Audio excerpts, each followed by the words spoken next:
Hello and welcome to Adam Ruins Everything, the podcast. I'm your host, Adam Conover, and you may also know me as the host of Adam Ruins Everything, the TV show, which, guess what, is coming back with an all-new season starting July 11th at 10 p.m. Eastern, 9 p.m. Central on True TV. And in the meantime, you can find clips and full episodes at truetv.com/Adam Ruins Everything and the Watch True TV app. But on this show, I talk to researchers, academics, and experts about the work they do and why it is so gosh darn cool. And this week, we've got a really, really interesting and different one for you. Today's guest is Jean Twenge. Now, she appears on our upcoming season premiere, which is called Adam Ruins Having a Baby. And in the interview, I'll tell you a little bit about what she talks about on that episode. But the reason she is on the show today is to talk about her work on generations. You might have seen my video on YouTube where I gave a talk called Millennials Don't Exist. That is a talk that Jean firmly disagrees with. So while she was on our set talking about having a baby, we also got talking about generations, and we decided it would be really great to have her come on the podcast so we could talk about it at greater length. The conversation turned out to be really fascinating. We challenge each other a lot. I think you guys are really going to enjoy it. Jean is a psychology professor at San Diego State University, and her work focuses on how cultural changes affect individuals, particularly how the younger generations may or may not be different from us. She's also the author of a best-selling book called Generation Me about this topic. I'm so excited that Jean was able to join us from San Diego to talk about this. Let's just get right to the interview. Take it away, me! Well, Jean, thank you so much for being here. Thank you. So I just want to recap our history together a little bit. About a year and a half ago, I was asked to give a talk at a marketing conference by Turner, the parent company of the parent company, I make my show for. And they said, "Can you give a talk on millennials? Because millennials like your show."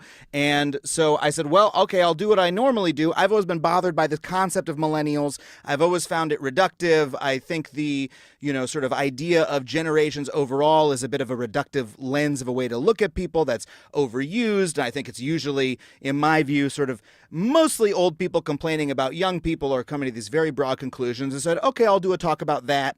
We did a sort of a quick and dirty version of our research process. Me and another writer, Gonzalo Cordova, did put a talk together. I did it at this marketing conference. It turned out that they taped it, which I didn't expect them to do. And so I threw it online just because, hey, here's something I did. People can watch. I'm reasonably happy with it. And unbeknownst to me, it went viral. In it, we make reference to your work. We use a little bit of a clip of you. We make, I hope, some light jokes at your expense. And then we move on.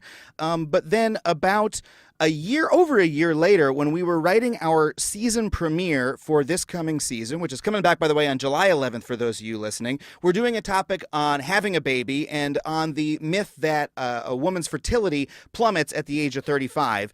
And we found, there's someone who's done some really cool work on that and found that statistic is not very good and based on really old data. And it turned out to be you, the same person whose work I had a little bit flippantly criticized in a previous talk. And I'm not going to go into too much about the fertility issue because we go into that in much greater detail on the show. It's a really cool story. You're really great on the episode, and you were very gracious to do it.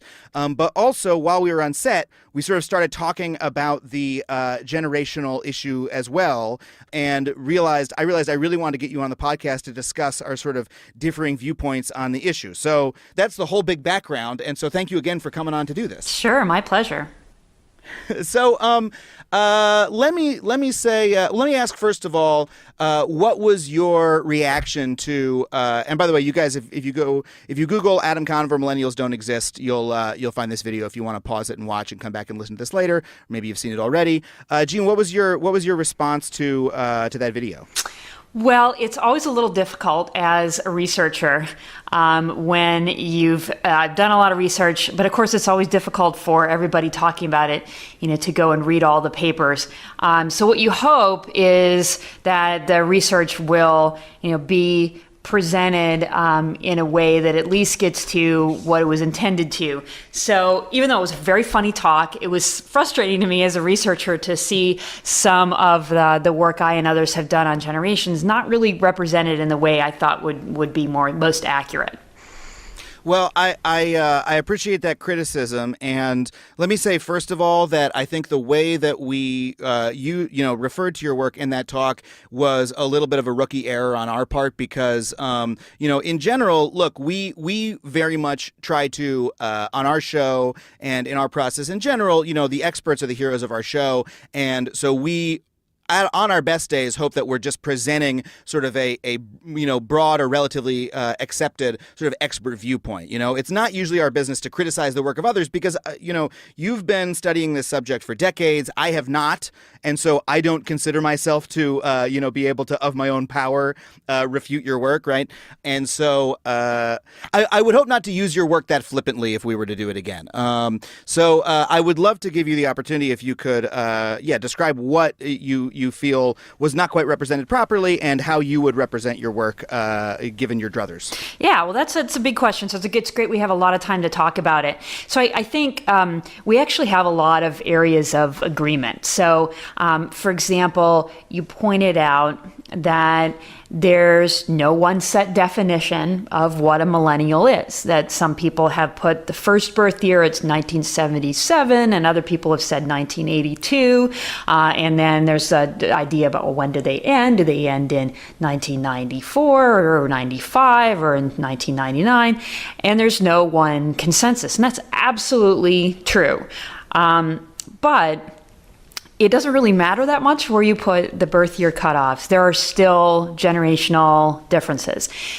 When you're born still has a big influence on the kind of life you're going to lead, on your values, on your attitudes. We found on your personality traits across the board. So even people who are skeptical of generations would, for example, not make the claim, oh, we live exactly the same way as people did 50 years ago. I think you'd be hard pressed to find anybody who would say that. But there are people who say, well, but generations don't exist or millennials don't exist. Those are two different arguments.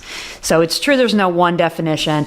The birth year cutoffs are arbitrary, but there are still differences based on when you were born. Right. I mean, I would never claim that there's no difference, that someone who was born in 1950 is going to be the same in every respect as someone who's, like me, born in 1983. And, I sort of say a lot of my purpose in my work is to get people to re-examine the lenses through which they look at, society and the way that we divide up the world. Humans divide up the world into categories. I would almost compare this to, for instance, we've done a few segments on dog breeding, that people think that dog breeds are sort of this, thing that exists in nature that's like this hard and fast category, whereas really this is a framework that we've put on this animal and we describe them this way, and it actually, the biological basis for it is much, much fuzzier than that. So when I say millennials don't exist, I'm not saying, okay, there's absolutely no difference at all between people born in different years, but it's that this idea that, people come in these packages is sort of a human frame that we've added as a way to look at people, and we have to ask ourselves, how useful is it? But beyond that point of clarification, I'm very curious, how do you conduct the research showing the differences between people born in different years? What's your sort of process, and what is the, what are the, some of the results of your studies, if looking at sort of, your published research work? Yeah, so most of the time, I look at big nationally representative surveys of young people. There's several big surveys of high school students, and then there's also some of college students. And these tend to go back to the 1960s and 70s. So we can compare baby boomers, Gen Xers, millennials, and then the generation after the millennials, who I call iGen, all at the same age. But we don't usually, when we analyze the data, we're not grouping by generation. We just look at year or maybe every 5 years and just break it down and see what the changes over this time. And sure enough, just like you said, we don't necessarily find a really fast change, say between Gen Xers and millennials, say people born in, whatever date you want to pick, 1979 versus 1980. Obviously, there's not a huge difference based on that, but there is a big difference, for example, between people born in, as you said, 1950 and 1983. So that would be people roughly who are boomers and the beginning of millennials. So One thing that's good to understand about the way we do this research is we're doing surveys of young people themselves, because it's very common for people to say, oh, generations, isn't that just older people complaining about younger people? Well, not in what we're doing. We're looking at what young people say about themselves compared to what previous generations said when they were the same age. So that's the other crucial piece is, we're not saying, oh, millennials do this and, well, it's probably because they're young. Well, we can compare millennials when they were young to boomers and Xers at the same age when they were young, so we know it's not age. And where are you getting that, I could imagine that, okay, maybe someone's doing this work when Gen Xers were young, but boomers, that was, close to 50 years ago. Where does that data set come from of what boomers said about themselves then? So there's two surveys that go back where they're capturing at least part of the boomer generation.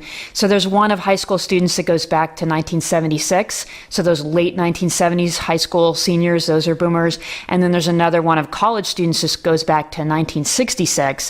So there you're getting most of the boomers, and it's entering college college freshmen. So you're getting the beginning of the boomer generation there. And then, using other methods too, if you do, I've done a few of these where you do a meta-analysis of that just means you gather, research done by others. And in some of those cases, there's some psychological questionnaires that have been used for a very long time. So there's one in particular called the Minnesota Multiphasic Personality Inventory, and it's been used since 1938. So you can go even before the boomers there and look at high school and college students, and we did that. Got it. And so what sort of changes have you found? So I think it's helpful to start with the big picture of where generations come from in the first place. So generational change happens because cultures change over time. People live their lives in different ways, different things are valued, people have different attitudes. And what's really changed in the culture over the last 50 to 60 years is more individualism. That's a cultural system that focuses more on the self and less on social rules. And that increasing individualism is what has really shaped the generational change, over that time period, and has had a particular impact on millennials. So what you'd expect from a generation growing up in a more individualistic culture is that they would see themselves more positively. So they'd have higher self-esteem. At the extreme end, they might have higher narcissism and entitlement, that they'd be more likely to think of themselves as above average, have high expectations. You'd also expect more tolerance and equality, because when you treat people as individuals rather than members of groups, then you'd get that. And sure enough, that shows up with millennials. The longest chapter in my book, Generation Me, is called The Equality Revolution. That's a change many people are seeing as being very positive. And overall, kind of across the board, when you look at these shifts in values and attitudes and how people live their lives, that's kind of the organizing principle that shows up over and over, that millennials are a very individualistic generation. So they tend to make more individualistic choices and live their lives in a more individualistic way and have higher expectations, more positive self-views, but then also more equality, more tolerance. Got it. So, I mean, I would say it's so funny because the framing matters so much. It does. And I just want to say again that the talk that I gave was at a marketing conference, right? And so it was aimed specifically not even at an internet audience. It was aimed at 200 marketers in the room, and so I was sort of aiming it at the framework by which they normally look at it's like a bunch of 50-year-old guys in suits going like, well, what are the kids like? Like that's. Like that's the that's the sort of person who tends to be the most reductive and condescending, right? And so that's why my sort of framing of the entire issue is against that most reductive and condescending viewpoint. But if you were to say to me, hey, as a broad cultural shift, we would all agree, as a broad cultural shift, we can say that America has become more individualistic since 1950. I would say I agree with that because, certainly when I was growing up, I felt like, I'm 33, I was born, I guess, by a couple different definitions of millennial, I'm an old millennial, that, I felt like a big early conflict in my life was, my individualism versus sort of like systems and rules. That's sort of what punk is about, right? That was like, that's a sort of broad cultural tension, and it feels like a shift that America's gone through. It's like a theme in movies and books. Individual. Every movie about a princess is about how the princess wants to marry who she wants, not who her dad says. Just like all of those narrative themes. And then I think you also said you published a piece in The Conversation about a week ago or a week before us recording this that I really like, that sort of list out a lot of your findings, that attitudes towards living situations, religious beliefs, sexual behaviors, work-life balance, support for same-sex marriage, those have all changed over time, and I think nobody would deny that. Yeah. So I think we could all agree with that. Here's my first question. When you say, okay, we see this as a general change, maybe we don't see it happen all at once, but we see a slow rise in it over the years as you go from one birth year to another, maybe a little bit more individualism every year. Then I would ask, what is the point of this generational marker? Like you said, my argument was that there's debate over when the years begin or end. That's actually not my argument. My argument is that if anything, we're looking at a gradual shift, right? So there's like any sort of vertical line you put across the graph and say, here's where one group ends and one group begins, seems to me inherently reductive, and that is the moment at which like there's an invitation to stereotyping being made. From a scholarly standpoint, is there a benefit to saying like here's where one generational group begins and one ends? So I think there's two different questions. So I'll tackle stereotyping a little bit later. So let's tackle first your excellent question about why do we draw the lines at all? And the quick answer is convenience. Just like with it's like anything we do in language, that we call everything we sit on, or not everything, but we call a lot of small things we sit on chairs, even though they look very different from each other. An office chair and a big puffy chair look very different. A dining room chair, they all look different, but we call them chairs. And it's similar if you say, let's say millennials, if we say they're 1980 to 1994. Well, the experience of somebody born in 1980 is going to be pretty different from the experience of somebody born in 1994. The experience of a baby boomer born in 1946 is different from one born in 1964. Absolutely true, because you're absolutely right. The changes are gradual. So when we draw those lines and say, okay, this group is millennials, this group is Gen X, this group is boomers, we're putting people born in these 15 to 20 year periods all in one group. And that is inherently problematic. Of course it is, because then you're taking all these different experiences and putting them together. So that's the first problem, is that you're taking people born potentially 20 years apart and putting them in the same group, when of course they had a different experience with culture. But if you're writing an article, whether it's a scholarly article or a report for a marketing firm or a journalistic article, you're going to have a tough time. Oh, what phrase do you use? Like young people, but you have to talk about people born at a certain time. If you use the phrase like people born between 1980 and 1994, every time you refer to the group, it's really clunky. So it's really just kind of a matter of language and convenience. Yeah, it seems like it has such a distorting effect, because it creates this illusion that, look, I mean, by the normal generational rubric, like, I'm a millennial, my parents are baby boomers, and their parents are greatest generation, and it kind of all fits for my family. My grandfather fought in World War II. My mom and my dad were, folk musicians, in the 60s, and I'm of the internet age. That all makes sense, but our use of those terms creates the illusion that, like, everybody falls into those 20-year period, into these sort of like small periods that like every millennial's parents are about the same age and their grandparents are about the same age. But there are millennials now who have children who are also classified as millennials, or there's, you know what I mean? Like there's, it creates the illusion that people cluster in a way in which they don't. But I see at the same time that, at the end of the day, we are a species that gives group names to things. And when you have to refer to a cohort, you have to refer to them somehow. It almost seems like the original sin of how maybe good work gets turned into, way down the line sort of reductive jargon, Yeah, and I think that a similar problem arises with, you mentioned stereotyping, and I think that also ends up occurring. And I don't think it's because, as we just talked about, we know from this data based on young people themselves that there are these differences. Almost everybody agrees, yes, the culture is different now, and yes, that has an effect on people. But where people get upset is when they say some of these, let's say the older marketers that you're talking about, who are going to say, oh, but that means all millennials are this way. Well, that's not a problem with the data. That's a problem with the people who are trying to interpret it and are, in my opinion, doing it wrong. That's stereotyping. That should not be done. You have to acknowledge, and the thing is, this is true of any study of group differences. It's actually true of almost any scientific study, period. If you're doing a drug trial and you're looking at people who get the drug versus people who get the placebo, when you report your results, you're reporting the average for each group, even though there's a lot of variation within it. And the same is true for studying generations. Even if you do look at one birth cohort, like 1 year, as opposed to a generation, of course, there's still people born in 1983.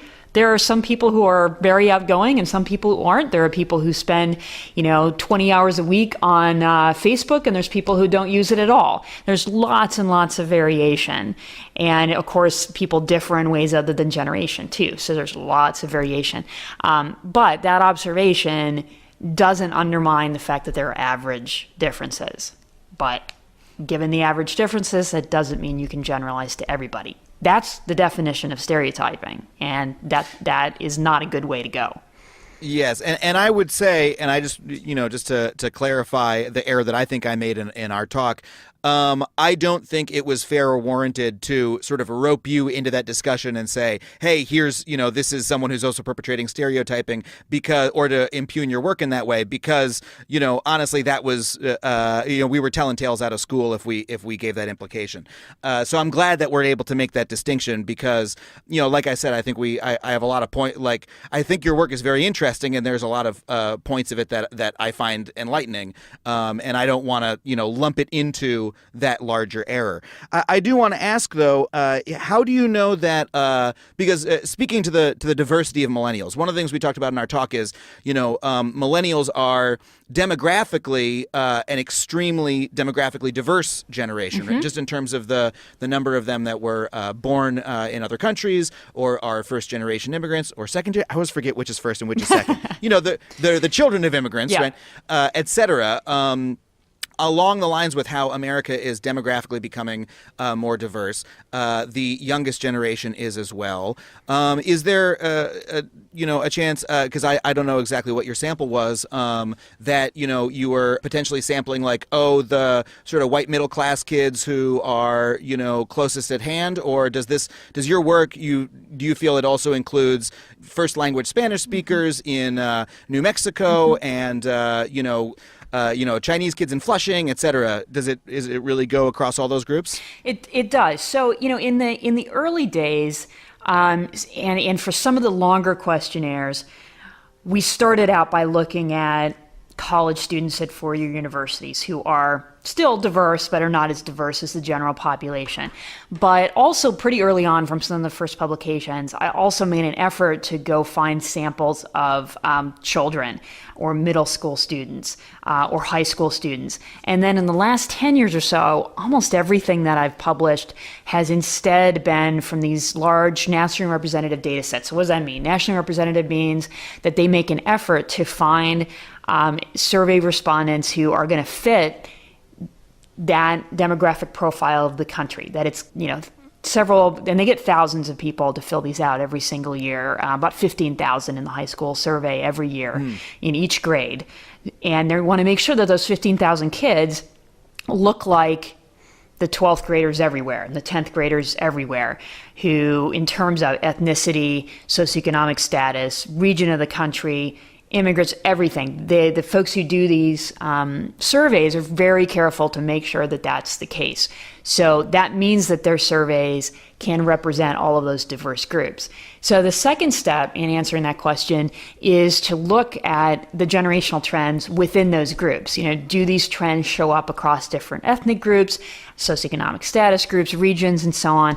And so my colleagues and I have done that in these analyses and found that the generational trends are actually remarkably similar across these groups. They tend to show up across all ethnicities, regions of the country, both boys and girls, men and women, at socioeconomic status groups, and across the board. And there's very few exceptions to that. The one exception is we find some pretty big trends generationally for religious belief and practice, but those tend not to show up for Black Americans, and they do for those of other ethnicities.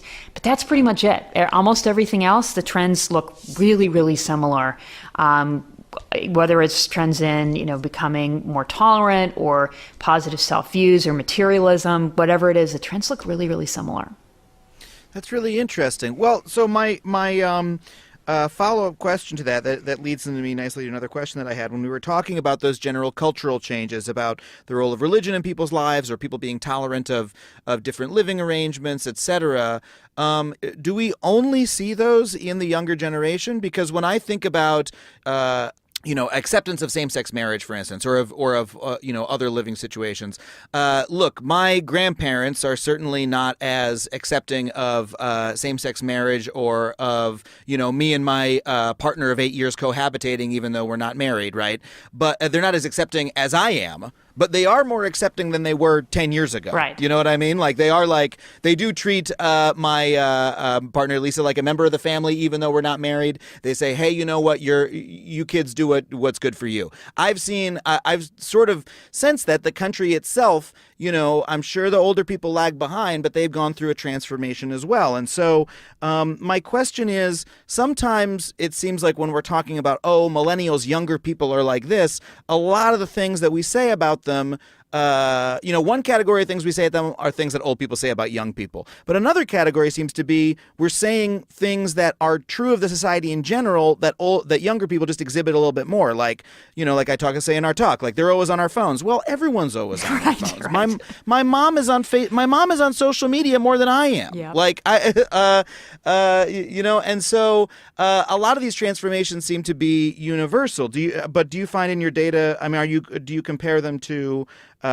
older folks to see if we're seeing the same trends or what? Yeah, so I've started just in the last 5 years or so taking a more careful look at that there's this data set called the General Social Survey. It's one of the best known surveys in sociology, and it goes back to 1972.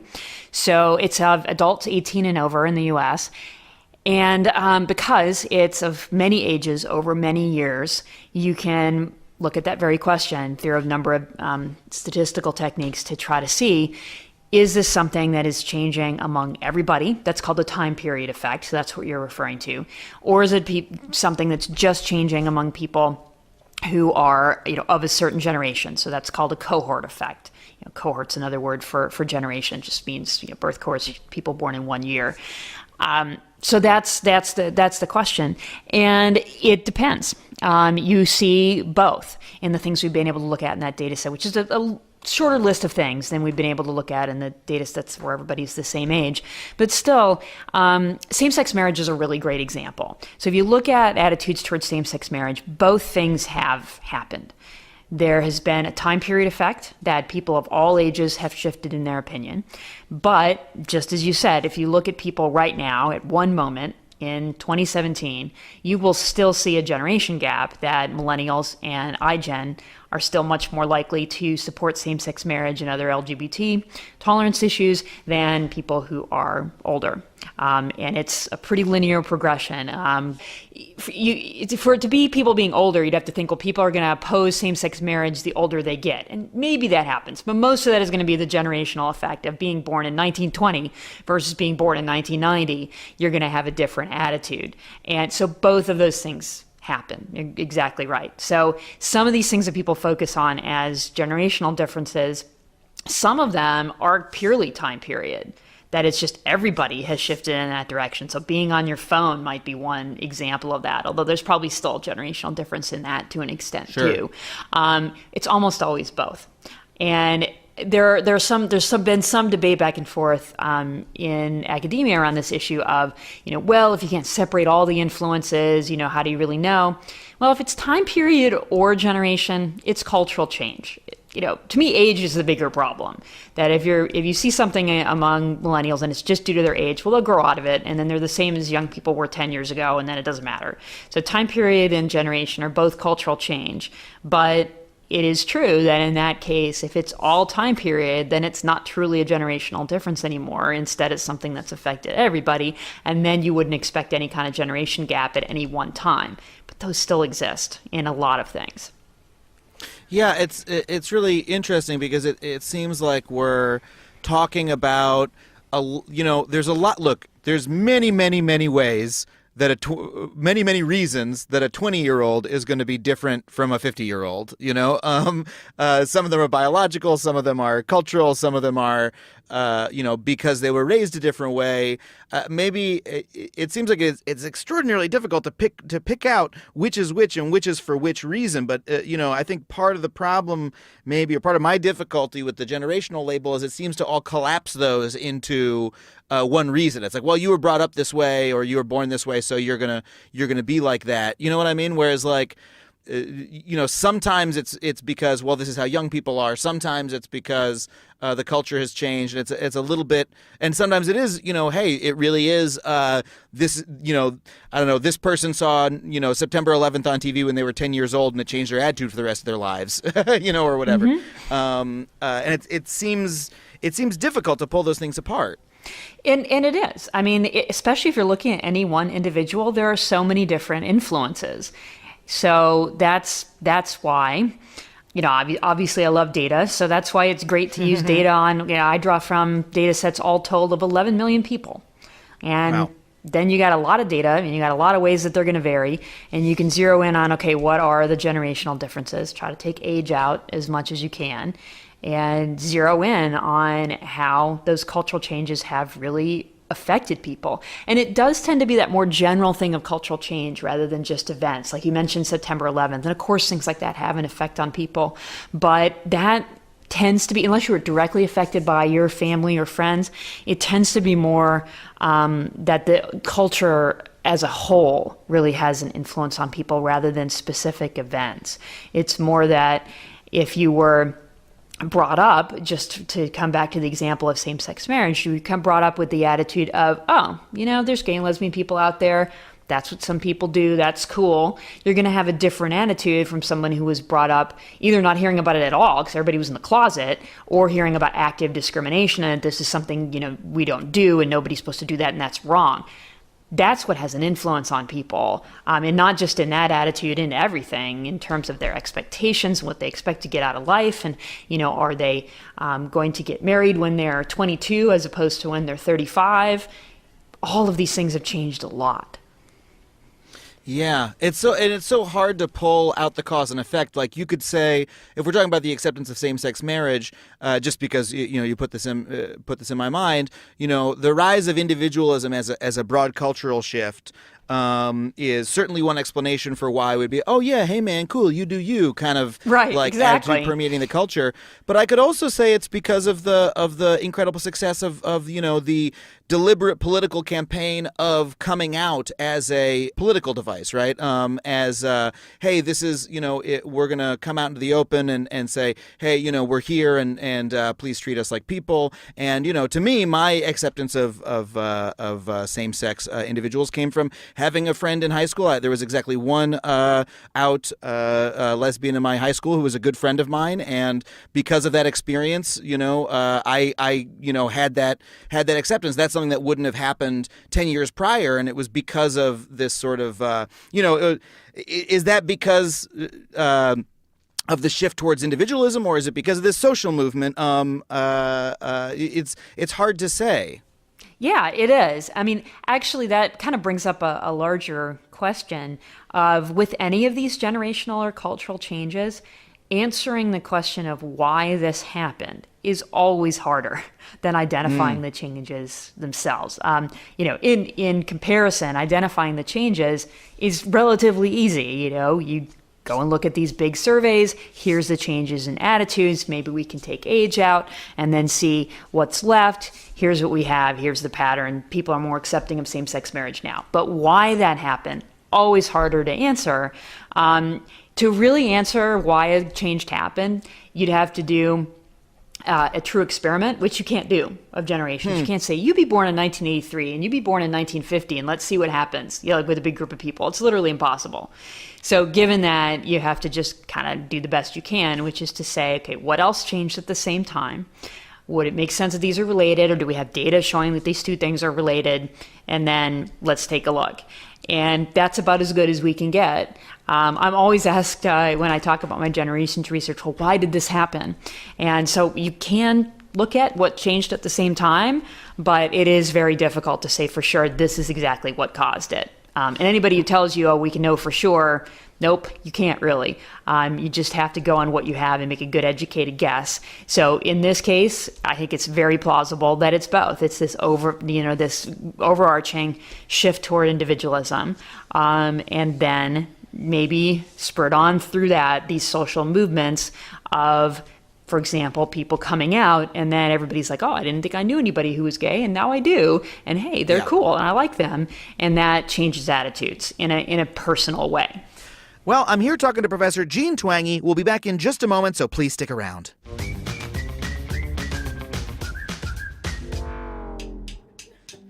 Hi, everybody. I'm Justin McElroy. And I'm Dr. Sydney McElroy. Every week, we release a medical history podcast called Sawbones. We go over the history of the dumbest, grossest, weirdest stuff humans have been doing to each other since the dawn of mankind. But it's a funny show. But it's also so disgusting and stomach-turning, you won't believe it. But it's also like, funny. It's funny. It is the wildest, grossest, nastiest stuff you can imagine. It's a real hoot. It's called Sawbones, and we release it every week on iTunes, wherever podcasts are sold, and right here on MaximumFun.org.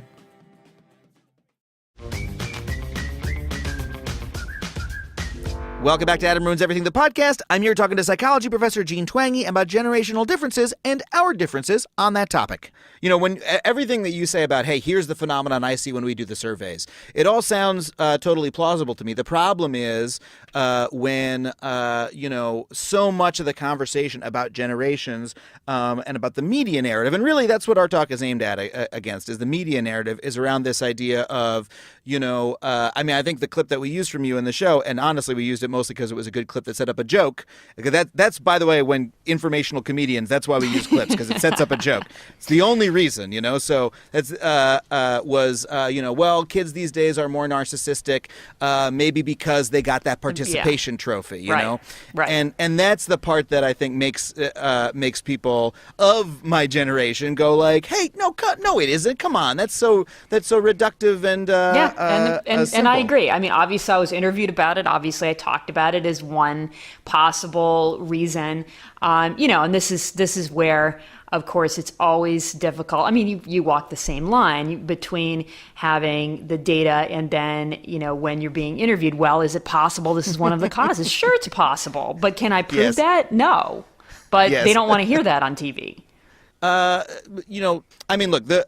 in my mind, the reason our video did well, and I didn't expect it to. I was like, hey, I'm throwing it online because maybe someone will see this and ask me to do another talk one day. The reason it did well is apparently a lot of people of my generation are annoyed by the same things I'm annoyed by, right? Hear all this stuff, saw that Newsweek cover, the me generation. They saw it and they thought, oh, fuck you, just like I did. They're like, how dare you? You don't know me at all. Right. And, the participation trophy thing is the ultimate example of that, where it's like this thing that old guys complain about on ESPN and that dads grumble about on Thanksgiving, that has, but it's actually, people actually give it causal weight. There are really people who think that, the reason that, my kid's a narcissist and the reason why is he was applauded just for showing up, which, is condescending. That's all. That's my. That's all I'm saying. Look, I'm a Gen Xer. In the early '90s, when I was in my 20s, and people were talking about what Gen Xers were, everybody's like, well, they wear black all the time and they're slackers. I'm like, well, I'm not a slacker and I don't wear black. So I've been there. I know, what that feels like, and I totally understand that a lot of millennials are saying this isn't who I am, and I think that's I mean, obviously that's true. Not everybody's gonna be the average. And then you're right. There's this other layer of characterization of like what exactly happened. But I've found when I've given talks on Generation Me, on my book, and some of the data and so on to millennial audiences, and some of them who have read the book, they'll kind of start out with their arms crossed, which I totally get. I had people tell me they started out kind of reading the book very skeptical, but then they start to recognize some of these things that they experienced in their childhood, and some of the values and some of the individualism and so on. And it often by the end, they are relatively convinced. They may say, well, I know I'm not this way. And I always make that clear. It's not going to fit everybody, but they definitely recognize these themes of individualism, especially when they're put in a more positive light, like things about tolerance and equality. The thing is, when you do research on the positive end and on equality, nobody covers it. Because I've done that. Yeah. On stuff on, say, gender roles relatively recently, and you hardly get any coverage at all. You do something negative, it gets all kinds of coverage. And I think the reason is because you were talking about the thing with dads and so on. Some of this is, so I have 3 kids. I'm a parent. And once you become a parent, you want to try to start figuring out, how can I not screw them up? So you're focused on some of the negative things because you want to know how your kids maybe can avoid that. Like what can I do so my kid doesn't turn out that way? So that's what's behind a lot of this fascination of the older generation with some of these trends, is that because the 3 questions I'm always asked is, what did you find? Why did you find it? And what can we do about it? And if it's positive, Yeah. There's no what can we do about it. It's like, say yay, pat ourselves on the back. But if it's a negative thing, then they can ask that 3rd question of what can we do and what can we do differently? And I think that's what often gets that media narrative going. Right. I mean, that's so. Yeah, that sort of brings me to one of my larger questions, because what I try to do on my show a lot of the time is I try to break down these large cultural narratives about why we do things, and question them. And the idea that young people are lazy, right, is such a built-in like human narrative, and that's why we went back through time and found like, hey, here's when the quote greatest generation called the baby boomers lazy and entitled, and here's when They might have been. I mean, the baby boomers might have been lazy and entitled compared to the greatest generation. They probably were. Exactly, and it sort of it fits into but it also fits into this narrative of like, hey, I'm old, I've worked, I went to war, and you're young, and you don't have anything. You know what I mean? You're looking for a handout. That's sort of like a sort of built-in way that people are going to feel, and that can come out in a media narrative, right? Like it's appealing to us for that reason. For the same reason that you open the New York Post and you see the same sort of built-in story that appeals to people that is in the paper over and over again. You can sort of track what the story is, and generationally, in terms of what we tell ourselves societally about the generations, I feel like it's a similar, same as it ever was. This is the sort of like story that feels good to us internally. My question is, I wonder if some of the, because look, I know you're extremely very present in the media on this issue, and your work has, Generation Me was a bestseller, and you're often quoted on this subject. Do you have any fear that the reason it's spread so far is because it sort of fits with this narrative that isn't really related to your work? Does that make sense? Yeah, I think I know what you mean. I think some of these findings do get greater play because they fit what everybody is thinking. Mm-hmm. And sometimes, but here's the interesting thing. Sometimes the findings get play because they don't fit with what everybody's thinking. So, for example, we had a paper about a year ago showing that millennials are actually less sexually active. They're less likely to be having sex in their early 20s compared to previous generations at the same age. They have fewer sexual partners. That completely goes against the media narrative of the Tinder generation, hookups, and so on. And that ended up getting a lot of attention because people thought it would go the other direction. So did I, honestly. It was a little bit of a surprise analyzing that data, but we looked at it we cut that data every way we could and still found the same result, several times. And this was the General Social Survey. And it was still there. So sometimes it's because it's surprising. Sometimes it's because it fits that straightforward thing of, this is the criticism that people have. And, but sometimes it goes the other way. So I think it just depends. Yeah, it's just such a, it's such a tricky issue because I feel like, again, your work seems very straightforward and, based on these sort of surveys. Look, I would never presume to question your methodology or your work because it's not my field, and I think it's must have withstood the test of time, but. The degree to which the media, because it fits the narrative, can sort of spin it and gin it up into this thing that's beyond itself is something that I sort of consider it my job to sort of watch out for, I suppose. Yeah, and it is interesting how it's always the negative stuff that gets the coverage. Whether it's surprising or not, it's always the negative stuff. So, and we had a paper on change over time in attitudes around gender roles. And we found on almost every single question, millennials were more supportive of working mothers, less supportive of very traditional setups and so on. There was one or two items that went the other direction out of like 25, where there was actually a little more support among millennials for traditional roles between men and women in the home. We didn't play that up very much because they were smaller than the other ones. They were the exception. And then, and we got a little bit of press coverage for this paper, but not a whole lot. Then what happens a few months ago, someone else analyzes the exact same data sets that we did and focuses on those two items that go in the other direction towards more tradition. And that ends up in the New York Times and goes everywhere. I saw that. Yes. And those are, two items out of about 25, and the other 23 go the other way. Huh. In that case, it was because it cut against that prevailing narrative. Exactly. But it was also negative. And I think that's part of it too. So it's both positive and not particularly surprising that millennials would be more supportive of working mothers. Nobody wanted to cover that. But if it's they actually support more traditional roles, then that gets coverage. And by the way, that's in just in the last 2 years or so, that's turning around, and that's not even going to be true very soon. And it was so small to begin with. Really? So you're saying that finding was just a little sort of eddy in the stream that is about. It looks like, it's real. It's there. I mean, we found it too.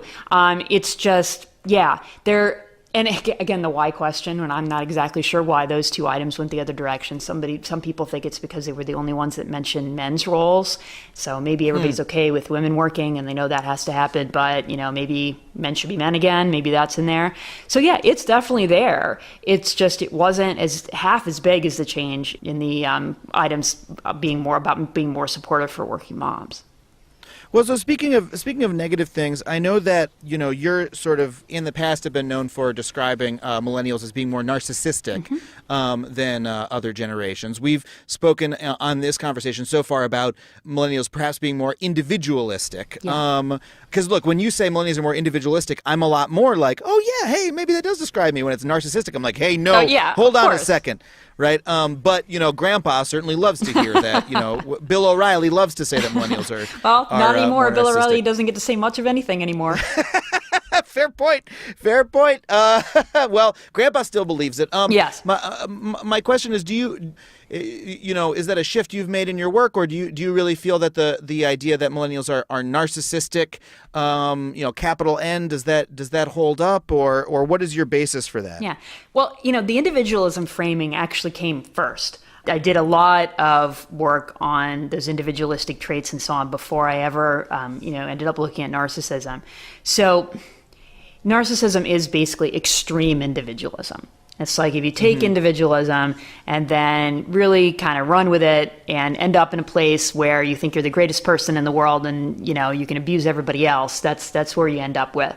But, it's on a continuum. Narcissism varies from just having a little bit to having a lot. And there's a standard inventory to measure called the Narcissistic Personality Inventory. Well, that hasn't been included in any of those big data sets that we've been talking about. So we went and found, it was in the first study, I think we had like 15,000, 20,000 college students who'd filled it out across about 100 different samples from 1982 to, the most recent paper, I think we updated it to 2007. 2009 maybe. And we found over that time period that scores on that narcissism inventory increased on average among college students. It wasn't a huge increase, but for people who are scoring high, say who answered the majority of the questions in the narcissistic direction. That moved from about 17% in the early 80s to about 30% by 2008, 2009.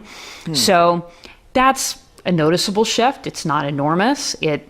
Notice that that's not a majority of people in the generation. So it has been distressing to see people say, oh, you're saying all millennials are narcissistic. Nope, not what I'm saying. The average has moved up on this scale. The other interesting thing, which we're looking at right now, is what happened around 2008? Well, the recession hit. That may have had an impact. So we're trying to update that to try to see what happened after the recession. So I'm speaking today just about that data from early 80s to about 2008 or so. That's what we find is that increase. And so that shows up in this nationwide meta-analysis. It shows up with data from specific college campuses as well.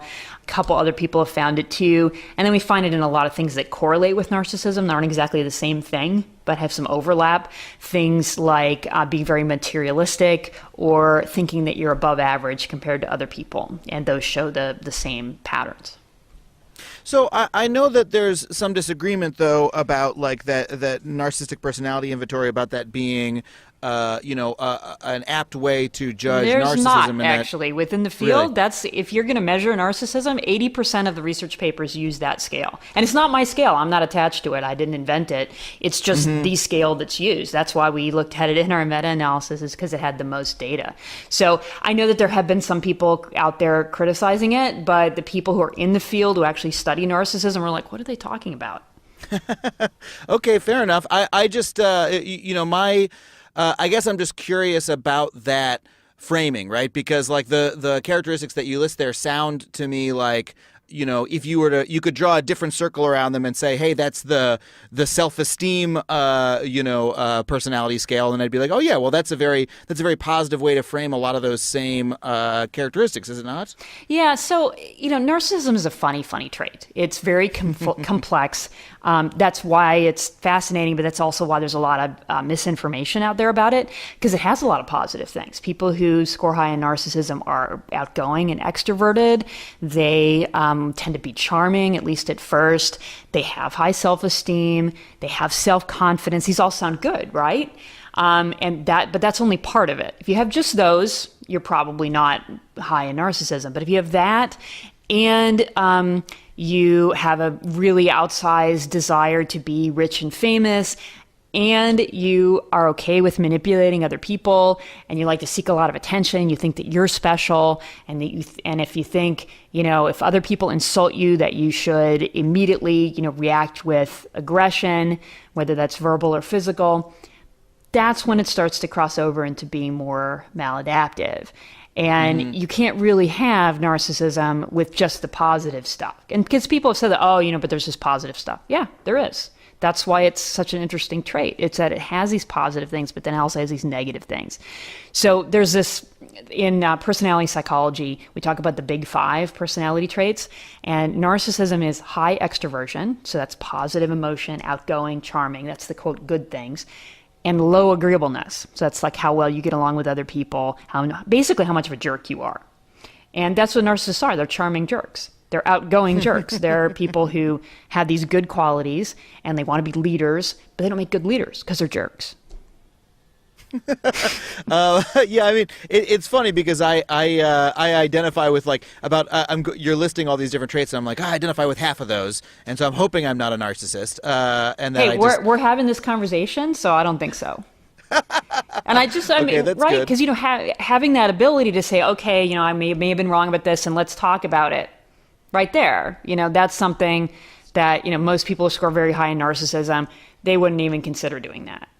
I mean, let me ask, have you, just speaking about your work and its interaction with the media and sort of the issue with the negative things leading and the stuff that fits this narrative and how, narcissism sort of has a strange interaction with that, have you adjusted the way that you frame your work at all in response to sort of that interaction between how the media takes it and then how people respond to it? I'm just curious because, science communication is obviously, something that I'm very interested in. And so it seems like you have had a little bit more of a push-pull with the meaning of your work in the media than most researchers in any field would have.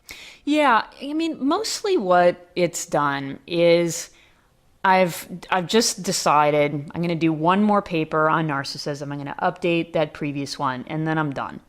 Even though it's a really, really fascinating topic. And my co-author, Keith Campbell, who I wrote the Narcissism Epidemic book with, he still does work on narcissism. I'm going to leave it to him and all of the other folks because I'm more interested in the general question of cultural change and how it affects people. And especially for this generation coming up, for iGen, after the millennials, narcissism isn't the story for them anyway, I don't think. I think it's smartphones and the effects of smartphones and mental health. So I have a new book coming out. It's called iGen. It's out on August 22nd. And I think I maybe have a couple sentences about narcissism in there. And my editor's like, oh, put in more because everybody loves that. I'm like, nope. I'm done with it. Because it is so confusing and there's so many myths and misinformation about there. Let's talk about something else because there's so many more interesting stories generationally than this. So that's been my main reaction. Sure. So, what have you found? Tell me about iGen. Knowing that I'm still a bit of a skeptic of putting people in these categories. I'm still curious what your research has found about the influence of smartphones on people. Yeah. So, we've been talking about how these generational changes tend to be gradual and linear, and they keep building on themselves. And that I got really used to seeing graphs that look that way, and then that changed. In these big data sets around 2011 or 2012, I started seeing these really big changes. And at first I was like, okay, it's just a blip. Let's see what happens. But we have data up there about 2015, 2016 now in these data sets. And nope, there was a really big change around that time. So that's what makes me think that there may be, and actually not as quite as arbitrary a break as some of the previous ones between millennials and iGen around those born about 1995. 95 also happens to be the year the internet was commercialized. And if you think about people born in that year, they had a smartphone for their whole adolescence. And then we're seeing these big changes in mental health and other things showing up. Other changes are gradual, other things shaping this generation, but there's been some that are really sudden around that. So that's what really prompted me to write the book. And it's got 10 core chapters about 10 different things that are shaping this group. And not all of them, but a lot of them end up coming back to that experience of spending your whole adolescence with that smartphone in your hand. I'm so curious. You mentioned mental health a couple times. Is there a surprising finding in that about a change in mental health for folks from that cohort? Yeah, so I'm still working on some of these analyses, but there's some stuff out there right now that other folks have published that points in this direction too. So right around 2011 or 2012, the suicide rate for teenagers started to go up. There's a paper in pediatrics about major depressive disorder. It's the most severe form of depression among teens. This big data set, the American Freshman Survey, finds these really big increases in mental health issues starting around that time. Things are stable or even improving, over millennials, at least in some indicators of mental health. And then really suddenly, right around 2011 or 2012, things got a lot worse. And as we were just talking about, answering that why question is always difficult. So that's what I'm trying to do right now. I can't do the experiment, so I'm trying to take a two-step process. Number one, does it look like these mental health issues are correlated with spending a lot of time on social media and online? And then second, do they change at the same time? So that's what I'm working on now. Huh. And you're confident that's not because of some difference in the way diagnoses are being given out or anything like that? Yeah, good question. So the surveys they all ask the same questions. And then the major depressive disorder one, it used the same criteria and the same definition. And it's not like people going to seek help. This was a national screening study, so we know it's not due to more people seeking help. They do the screening study with a national representative sample, and they go and see if the teens fit the same criteria. And they've done that since 2005, and things were pretty stable until 2011, and then they went up. That's fascinating. Let me close with this. You know, one of the things you talk about on our show, because again, when you came on the show to talk about fertility, and I really hope people are really going to enjoy that segment because it's a fascinating story that we didn't even talk about today. Yeah. But I'm really looking forward to folks seeing it. But we talk about how you had 3 kids of your own in your late 30s. Have you? And how old are they now? They are 10, 7, and 5. And do you feel like you detect generational differences in them? I mean, are they your own little test subjects? Or? Well, what I'm trying to do is protect them from some of the more negative things. Because for example, there is a tendency for kids to have a screen in their hand all the time, and there's more and more evidence suggesting that's maybe not the best idea. So we did that for a while. They each had their own, and then after I started analyzing some of the data for the book, I literally got up, gathered them up, and put them in my dresser and took them away. And I am a little bit of a mean mom, but not in that way. They actually hardly even noticed. I was actually kind of surprised. Oh, wow. So that was kind of a pleasant surprise. I really didn't get much pushback from them on that. They kind of got used to it. I get a lot more pushback when I have them do things like help fold the laundry. That's not a big hit. Yeah, but, and that's not a generational change. No, it's not. That part, no absolutely kid wants to do no. that. I think kids have always been like, oh, do I have to? Yeah. The good news is now, the good change in parenting is when they do that, we don't smack them in the face. Even if we want to. We have better parenting techniques now. We may overindulge our kids too much, but there's some really good changes in parenting too. We have more empathy for our kids. We get to know them a little bit better. We're more likely to play on the floor with them when they're younger. And there's not as much distance between parents and kids. So that part is nice. But I also do think that there's some good things about some of the more old-fashioned ways of doing things of, yes, I'm not your friend, I am your parent, and yes, you need to eat your dinner, and no, you can't have a special dinner, and no, it can't be cookies.